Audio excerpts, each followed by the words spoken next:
This program has been brought to you thanks to the generous contributions of our patrons on Patreon. Your patronage is greatly appreciated. And for more content like this, be sure to check out the Modern Alchemist channel on Patreon. Greetings and welcome to the Modern Alchemist channel. I'm Aubrey Forrest, the Modern Alchemist, and this is Essentials of Practical Alchemy 2020.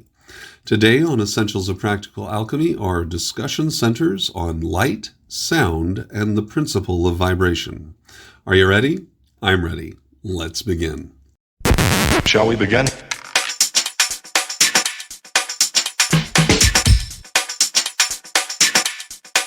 Let's begin now.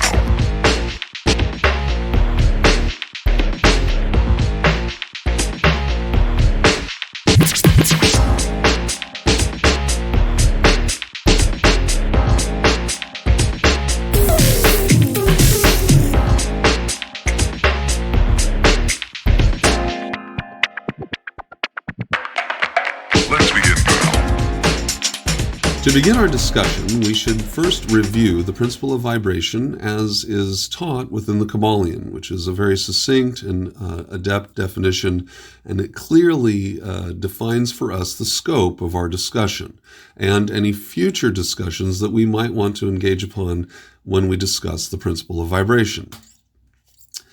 The principle of vibration begins as this. Nothing rests, everything moves, everything vibrates, the Kybalion. This principle embodies the truth that everything is in motion, everything vibrates, nothing is at rest. Facts which modern science endorses and which each new scientific discovery tends to verify.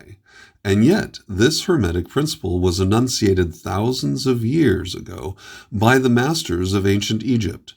This principle explains that the differences between different manifestations of matter, energy, mind, and even spirit result largely from varying rates of vibration. From the all, which is pure spirit, down to the grossest form of matter, all is in vibration. The higher the vibration, the higher the position on the scale. The vibration of spirit is at such an infinite rate of intensity and rapidity that it is practically at rest, just as a rapidly moving wheel seems to be motionless. And at the other end of the scale, there are gross forms of matter whose vibrations are so low as to seem at rest. Between these poles, there are millions upon millions of varying degrees of vibration. From corpuscle and electron, atom and molecule, to worlds and universes, everything is in vibratory motion. This is also true on the planes of energy and force, which are but varying degrees of vibration, and also on the mental planes, whose states depend upon vibrations, and even on the spiritual plane. An understanding of this principle with the appropriate formulas enables Hermetic students to control their own mental vibrations as well as those of others. The masters also apply this principle to the conquering of natural phenomena. In various ways, he who understands the principle of vibration has grasped the scepter of power, says one of the old writers. So from the Kybalion, then, we learned that all things are in motion and nothing is at rest. I would go so far as to say that the principle of vibration is the primary creative principle in operation within the universe. Without it, nothing else would exist. There would be nothing. It would be void. Because there was no energetic input to cause things to come into being. To be means to vibrate, and to not be means to cease in one's vibrations. So our existence is dependent upon this very principle, and not only our existence, but all of reality is dependent upon this principle. And what is even more, we learn that not merely our reality, but all of the planes are dependent upon this principle. So understanding this principle is central and key and core to allowing you to move yourself, your consciousness, from the physical plane wherein we reside, the plane of matter and energy, into the mental plane, and then again into the spiritual plane. And this can only be done And this is why we constantly, when you're any science fiction author or would point out that for an entity to evolve, they always they drop the physical form and become purely energetic, and that is the idea. So as long as we're housed in here, anchored in here, dependent upon this vibratory station, then we cannot ascend, right? That's the idea behind that. And of course there's a workaround to that mystics have resolved, and that is to go within to then go without.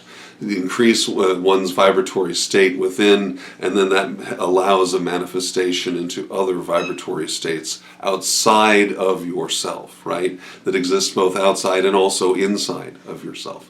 So this all is dependent upon this, and the question then is what does this have to do with light and sound? And what can we learn as a result of a study of just the things that are around us all the time? What is it that we can learn? What can we do with it? How can we take this practical principle and then apply it by extension into another principle that might seem impractical because it cannot be proven to any other entity but yourself, right?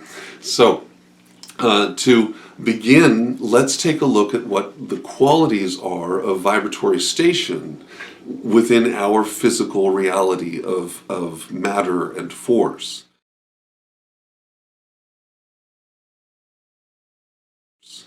In our where we are now, what we see is that the substance, which is from which all things are, takes two forms. It takes one form which seems to be highly energetic, and we interpret that as the electromagnetic spectrum. We see it as light, right? So this is energy. And then on the other side of it are less energetic forms of matter, which then becomes solid in various states. So in a gaseous state, it is still quite energetic, and therefore it's a gaseous state. And as its energy increases in entropy, it reduces its vibratory state again and again until at last we have water, and then after water we have solid matter, right? And by water I mean liquid, that it is in a liquid state. And it depends often it depends on its environment, for what state of liquidity it would be, which means that the energetic input that is altering a substance which is already transitioning into a material state is reliant upon the input of light in order for it to be sustained in one state or another. And by light, I mean energy. So light can be infrared radiation, and the simplest example of this would be that you take a block of ice out of the refrigerator and you set it in a pan on the stove, and as the infrared radiation intensifies, as the radiation, the burner turns on, if it's an electric burner, if it's a gas burner, same thing, the intensification of electromagnetism causes that solid state to transition into liquid and then into gas, right? It begins to boil, and then the boil creates water vapor. And for it to maintain one state or another, it is entirely dependent upon its environment to give it input. And so what we have here is like this cascading progression, which begins at the center of all things, which would be the all. And remember that center of all things is fractal. So it's not just out there somewhere. You can't go, that's the center of all things. You can't do that. But because that center exists within you in infinite layers and capacity, because it's like the Russian nesting doll times a gajillion. And everything is composed layer upon layer from these small points beating outward, and the very center point of all things, within all things would be nothing, the void, right? Because it is that which represents the ether, that exists within all things and manifests in all things and is a component of all things. And so when we look at something like the tree of life for assistance, and we're like, whoa, bail me out, give me a picture that helps me understand, we see that Keter at the very top is absolute energetic state. And as you move yourself all the way in from the Ein Sof hour to the Ein Sof to the Ein, and you go all the way into the very center, that vibratory state, as it says in the Kabbalah, intensifies to such a point where it seems as if it's not at motion at all, that it's just stationary.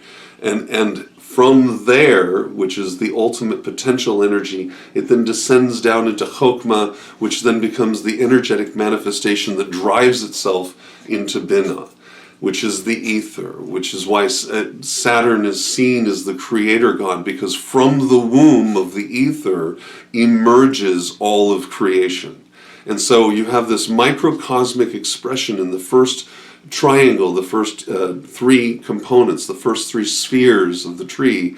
It gives you how everything else is built in the simplest way possible. It's like, here, it goes from this, this, and this.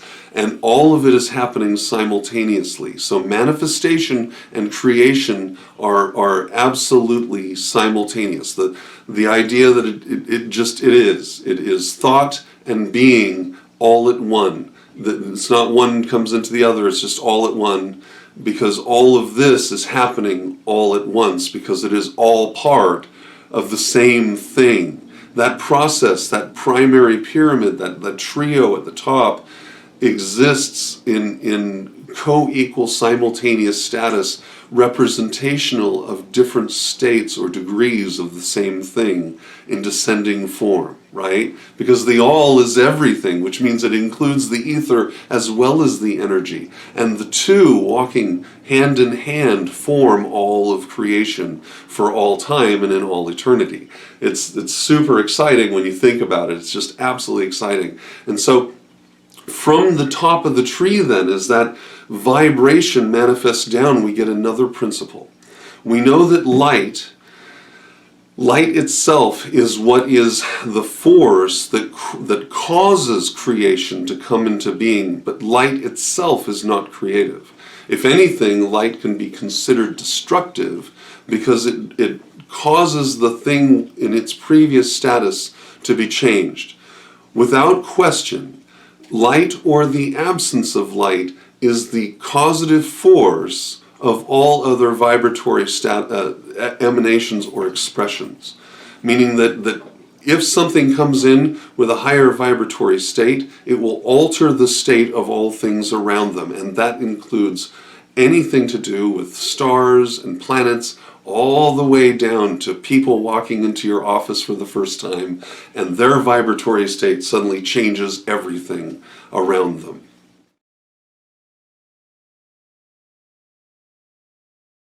The next thing that is revealed to us is the nature then of creation, right? That the higher vibratory energy is the impetus behind creation, but the actual act of creation comes as a result of that colliding into the entropic force of the ether, causing it to vibrate. And this is in multiple forms, in multiple ways. And what I find the most fascinating is how each one has its own domain, and within its own domain, only certain things can happen.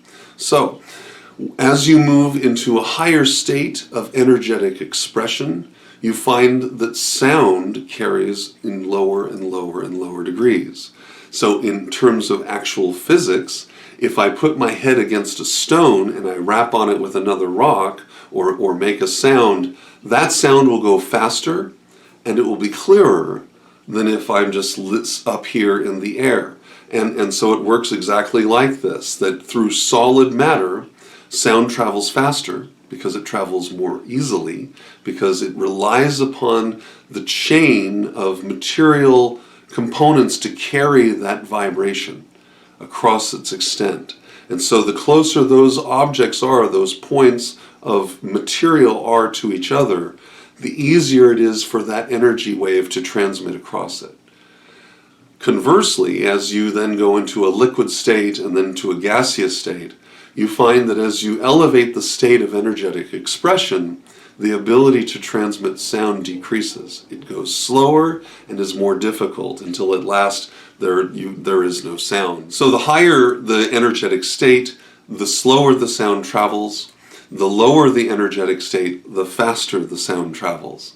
Similarly, we have a corresponding opposite within the framework of light, so that the lower the material state, the faster and more easily light can transit. And the higher degree of material state that exists there, the slower light travels through, if at all, and the harder it is for it to transit.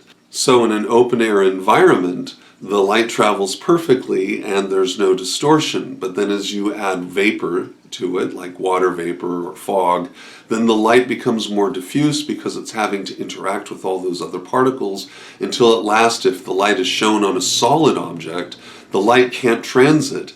And depending upon the density of that object, will determine if it can get through it all in any of its many electromagnetic forms. So that if you have a block of lead there, even gamma ray radiation and X-ray radiation is probably not going to be able to get through that, depending upon how thick that block of lead is and how intense the radiated source may be, right? So, but ultimately, each one has command in its own dominion. So in a complete material state, where there is a very low resonant vibration, then there is no light. And in a complete energetic state, where there is a high degree of vibration, there is no matter. Okay? And in between all of that is where we are as human beings, trading hands and relying upon that energetic state to keep ourselves alive, and to keep the atoms within our cells active, and to keep all the components of our body functioning, including our capacity to think, and to perceive, and to visualize, and to imagine, and to feel. All of those are energetic states which are flowing through a material body. And it creates our vibration, our state of being. So that's the principle of vibration and how it relates to light and sound, things that we deal with at all times. And when we comparatively examine light and sound and look upon it on the tree of life and look at the three pillars and see exactly where we are, which is in the center. We walk upon the middle pillar, we sit there with the sun, that's where we are at, we are with the sun. We can recognize that because we understand these principles, we are then able to draw an analogy to higher states of consciousness, higher states of being, and see that there is this correlation between the exchange of power, so that material has the ability to shape and form energy into a desired form or outcome. And enough energy applied to material can do the same. It can also alter it and shape it. And the thing that stands in the middle, that's making the decision, then is us, with regard to how we wish to apply this principle to the greater aggregate of our life. When we want to look at it and say, okay, this idea could be translated into something else. It could be translated into the idea that I could become more sedentary within an environment so that I allow the more energetic state of things around me to pass over me without necessarily altering me in any way. Let's say that it's a disruptive environment.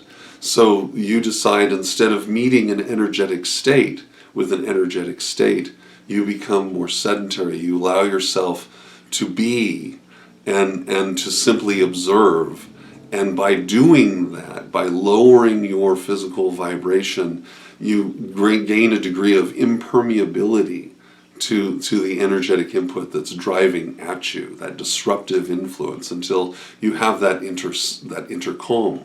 And similarly, if you're in an environment where it seems like you're faced with all of that and it is your job to motivate, you can attenuate your energy in such a way so as to not disrupt, but to energize the people that are around you, to get them moving in a way and recognize that, just like the temperance card, it's a little bit this way and it's a little bit that way.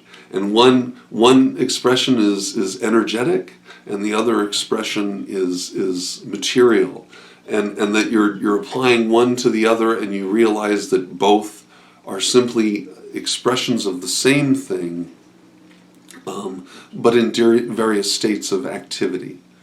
So I hope that this lesson has helped. I hope that this has helped clarify a concept that's right out in front of us at all times, but that we don't really realize it has such vast implication and is so incredibly important.